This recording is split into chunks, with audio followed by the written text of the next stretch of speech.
En el episodio 196 de Hilando Fino Daily te voy a hacer un pequeño resumen del artículo que se publicó ayer en Planeta Triatlón y que escribí para esta revista digital. Venga, vamos al lío.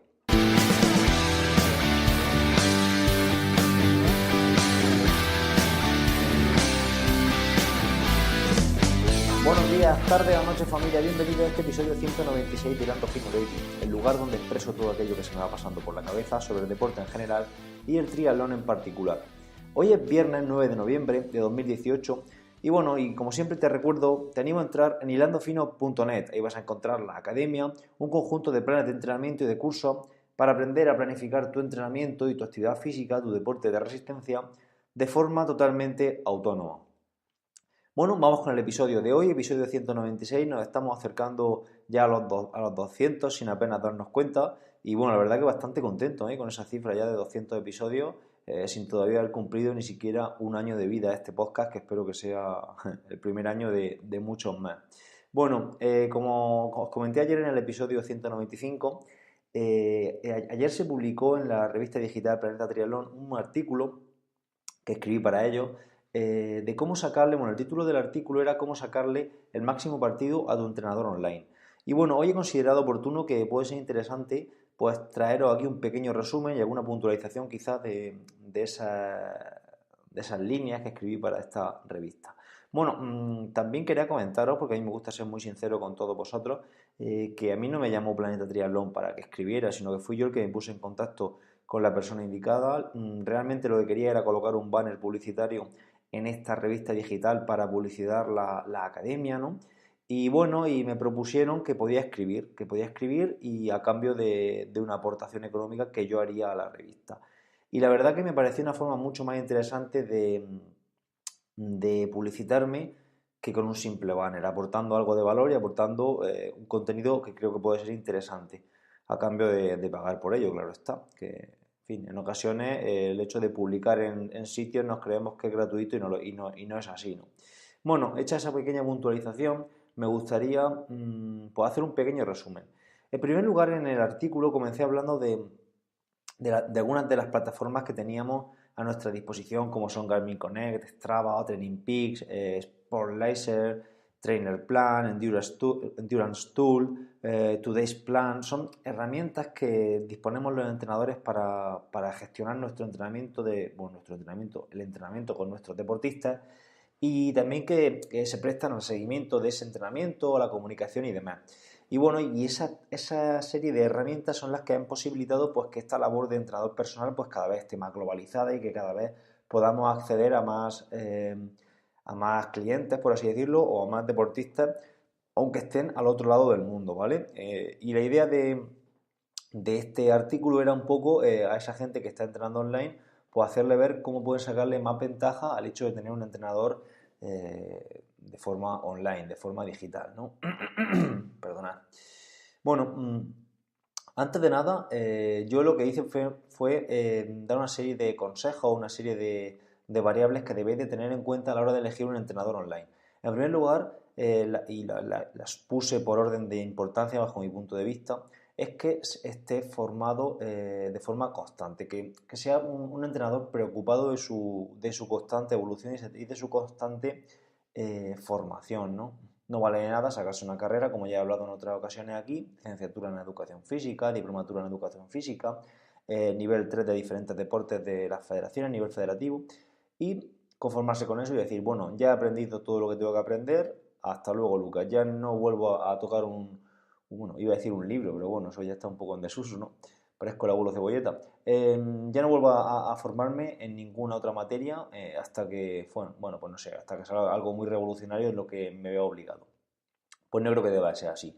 Debemos de estar en constante evolución, en constante aprendizaje y esto es algo que para mí es básico. Uso de la tecnología. Evidentemente, si vamos a tener un entrenador online, tenemos que exigirle que ese entrenador sea, entre comillas, tecnológico. No podemos estar con un entrenador online si no sabe cuáles son las últimas plataformas, cómo sacarles partido, cómo trabajar con ellas, cómo establecer esa comunicación, ¿no? Yo creo que es algo que tiene que ser importante porque eso va a hacer que esa comunicación sea fluida y que sepa sacarle el partido a ese deportista, ¿vale? En cuanto al currículum, pues bueno, ya he hablado anteriormente de la formación, de que tiene que ser constante. Y en cuanto al currículum, pues bueno, pues está claro que yo voy a recomendar siempre que sea un licenciado en educación física, en actividad física y el deporte, que sea vuestro entrenador, aunque no digo que gente que no sea licenciada en educación física no sea incluso mejores entrenadores que los que somos licenciados en educación física, ¿vale? Un nivel 3, por ejemplo, de triatlón, si vais a entrenar para triatlón, también es interesante que lo tenga, y si no lo tiene, si no tiene la licenciatura, que sea nivel 3, eso sí que es interesante porque le va a capacitar para esa labor de entrenador, ¿no?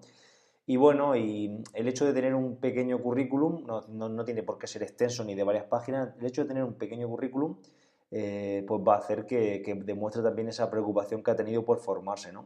Si nos formamos constantemente, pero no nos hemos encargado ni siquiera de certificarnos, pues bueno, también sería algo extraño, ¿no? Y algo de que cuanto menos poner en duda.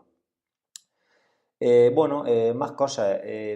Tienes que saber cuál es su filosofía o cuál es su visión del deporte. Por eso yo he puesto en el artículo que debes de seguirlo en redes sociales. Debes de estar un tiempo viendo qué publica, cuál es su visión en cuanto a alimentación, en cuanto a entrenamiento, en cuanto a hábitos de vida. Yo esto lo veo bastante útil a la hora de elegir un entrenador online que no conocemos presencialmente y que no sabemos en cierto modo de qué pie cojea. Entonces, pues en las redes sociales es una buena forma de conocer a la gente un poco en la sombra, ¿no? Sin que ellos sepan que lo estamos observando. No por nada, sino por saber cuál es su visión. Si yo soy una persona que le gusta entrenar, no sé poner un ejemplo ahora mismo, así a bote pronto, pero que por ejemplo me gustan las series, trabajar mucho el Farlek, y entonces este entrenador, pues un entrenador que pregona que hay que entrenar por serie, en pista, he puesto un ejemplo un poco tonto quizá. Pues quizá a lo mejor no me interesa entrenar con él, pero bueno, tampoco quizá ese sea un motivo relevante para no entrenar con él, porque a lo mejor me demuestra también que es un entrenador que sabe adaptarse al deportista y que es capaz de, de ofrecer eso que la gente demanda, ¿no? Pues bueno, un poco por ahí, saber un poco con quién estamos hablando. Luego, en cuanto al el último punto de este párrafo, es el precio, lo titulé precio y legalidad. Es decir, no vayan a contratar a un entrenador por precio porque sea económico, porque al final un entrenador low cost te va a dar un servicio low cost y no va a poder exigirle más allá de ese servicio low cost que te está dando. ¿Vale? Entonces, bueno, yo creo que aquellos que compiten por precio, al principio casi todo el mundo entra en el mercado por precio porque es así, ¿no? No tienes cliente y tienes que entrar por precio, pero poco a poco deberás de ir subiendo, y más aún si eres un entrenador que se ha preocupado del tema legal, de ser autónomo, de ser un entrenador profesional, ¿vale? Entonces, claro, al final un entrenador profesional no te va a dar un servicio low cost porque va a ser insostenible para él. Bueno, y luego para ir concluyendo, hice una serie de puntos, saqué una serie de puntos de cómo sacarle el máximo partido si tienes un entrenador online. Incluso si lo tienes presencial, pero parte de su trabajo online también te va a ser interesante. En primer lugar, debes de aprender a usar la plataforma que estás utilizando, ¿no? De la A a la Z tienes que aprenderla, porque así vas a poder sacarle mucho más partido a tu entrenador, vas a poder preguntarle cosas, vas a poder visualizar tu entrenamiento, vas a poder tener dudas coherentes, ¿no? Y bueno, y al final pues vas a poder sacarle partido tanto a la plataforma que estás usando como a tu propio coach, ¿no? Coach. Más cosas.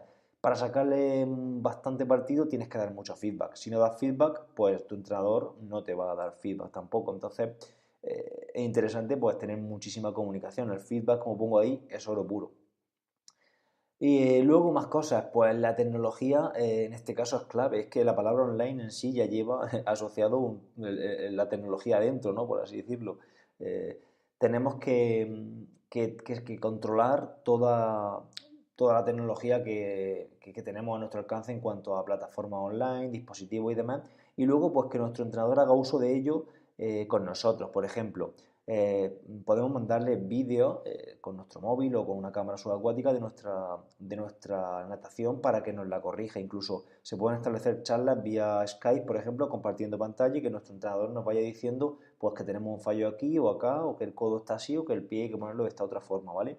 Pues una forma muy interesante de aprovechar esa tecnología que es gratuita, como puede ser, por ejemplo, una videoconferencia por Skype. Más cosas, si no se hace una sentadilla, pues tengo que exigirle a mi entrenador que me pase un vídeo de sentadilla. Hace unos años esto era inviable, era imposible, ¿vale? Tenías que quedar con tu entrenador para que te dijera cómo era la sentadilla. Ahora puede grabarse un vídeo él mismo explicando cómo es la sentadilla, cómo quiere que se realice. Y bueno, y es que es un lujo poder hacer esto porque realmente estás casi al lado del deportista con todas estas cosas. Más cosas. Si tú tienes dudas sobre cualquier temática, yo creo que es interesante que tu entrenador te pase artículos para poder ampliar sobre esa temática. No tiene por qué ser tu profesor de entrenamiento, pero bueno, la verdad que a mí me gusta mucho que la gente me pregunte, incluso cuando un oyente de este podcast me dice, pues me gustaría ampliar información sobre esto, ¿sabes algún artículo? Pues a lo mejor busco algún artículo por internet que yo sé que es de calidad y se lo paso, ¿vale? En definitiva, el principio este de participación activa y consciente pues es un principio pedagógico del entrenamiento que tiene que estar siempre a la orden del día. Otro punto que resalto ahí es que la comunicación debe ser importantísima. Ya no solo el feedback, sino la comunicación en cuanto a cosas que estamos haciendo mal, cosas que creemos que se pueden mejorar, cosas que nos gustaría que fueran de otra forma. Pues al final tienes que decírselo a tu entrenador, no ir cuchillando a su espalda y comentárselo todo, todo y todo, porque es que al final le estás pagando por un servicio, ¿vale? Más cosas interesantes del artículo, a ver qué tengo por aquí, lo estoy leyendo ahora mismo.